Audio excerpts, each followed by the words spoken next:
100 రోజుల్లోపు super 6 అమలు చేయలేదని చెప్పి ఓ పక్కన వైఎస్ఆర్ కాంగ్రెస్ పార్టీ, సూపర్ 6 సరే మీరు నవరత్నాలు 100 రోజుల్లో ఎక్కడ అమలు చేశారు,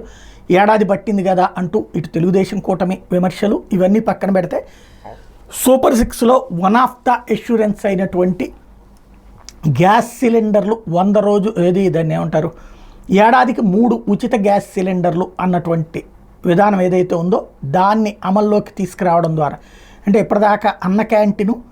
తర్వాతన 1000 రూపాయల పెన్షను, ఇవి 2 సంక్షేమ పథకాలకు సంబంధించి బాబు సర్కార్ తీసుకొచ్చినటువంటిది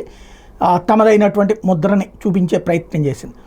అదే సందర్భంలో అంతకుముందు ఉన్నటువంటి నవరత్నాలన్నింటినీ కూడా పక్కన పెట్టినటువంటి పరిస్థితి, రైతులకు ఇచ్చేటటువంటి డబ్బులు కావచ్చు, తల్లికి వందనం అదే వీళ్ళు ఇస్తానన్నట్టు తల్లికి వందనం కావచ్చు, ప్రతి మహిళకి 1500 రూపాయలు, ఇవన్నీ కూడా ఇంకా అమల్లోకి రాలేదు. అంతకుముందు జగన్ హయాంలో ఇచ్చేటటువంటి అమ్మ ఒడి ఆగున్నది, అట్లాగే ఫీజు రియంబర్స్మెంట్ ఆగున్నది, ఇటు పక్కన ఇవి ఆగున్నాయి. ఈ దశలో ఏం చేస్తారన్నటువంటి చర్చకి తెరదించుతూ మొట్టమొదట ఈ 100 రోజులు పూర్తవుతున్నటువంటి సందర్భంలో